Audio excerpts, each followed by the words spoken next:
Good in Nigeria. I'm Dr. Musa, National Chairman, Coalition of Healthcare Professionals in Tertiary Education Institution in Nigeria. We are the second largest group of health workers in Nigeria. So recently, the management of Federal University of Health Science, Azari Bauchi State, was able to pay 25%/35% salary increment arrears to all workers in their center, and they were able to do that using the IGR, internally generated revenue. And one of the reasons why they did that is because of the fact that they are very, very sure that the federal government is going to send out arrears in 2026. And the good thing about this is that we are now very, very certain that the federal government is going to send out arrears to all federal university, all federal polytechnic, and all federal qualification nationwide. Now, we don't want to hear a situation whereby by next year, let's say March, April 2026, some federal universities, some federal polytechnics, and some federal college of education will now be pushing the narrative that the federal government has not sent that arrears to them. That's why they have not been able to dish out these arrears to workers in their center. We don't want to start hearing this kind of narrative, because we are now very, very sure of the fact that the federal government is going to make these funds available for arrears in 2026.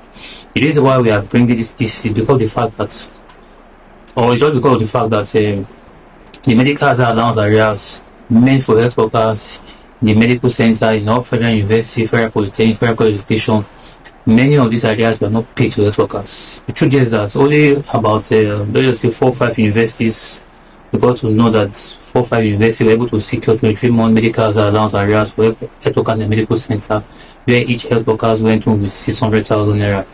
The majority of federal university, federal polytechnic, federal college of education continue to lie that the federal government did not provide funds for those arrears. So we do not want a situation whereby the 25%/35% salary increment arrears will not go into that same direction. Situation whereby, let's just say by next year, we might hear that 1 or 2 universities, 1 or 2 federal university, 1 or 2 federal polytechnic, 1 or 2 federal college of education we paid workers in their center these arrears, while the majority of federal university, federal polytechnic, and federal college of education will start pushing this narrative next year that federal government has not sent funds to them, when in reality we know fully well that the federal government is going to send funds for payment of arrears in 2026, most especially 25%/35% salary increment arrears. The truth is that if any federal university, federal polytechnic, federal college of education comes out next year and to claim that federal government has not sent funds for the payment of 25%/35% salary increment arrears, we are going to accuse those federal universities, those federal polytechnic, and those federal college of education of fraud.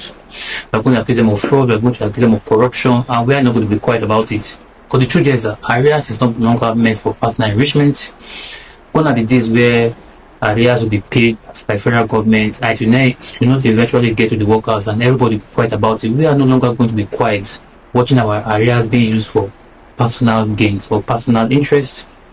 So the truth is that we're going to call out any federal university, any federal polytechnic, any federal qualification that refuse to pay the arrears that the federal government has given to them, to their workers. We're going to call them out, we're going to accuse them of corruption, and we're also going to accuse them of sabotage, because in reality they are actually sabotaging the efforts of the Nigerian government, and they are also lying against the Nigerian government.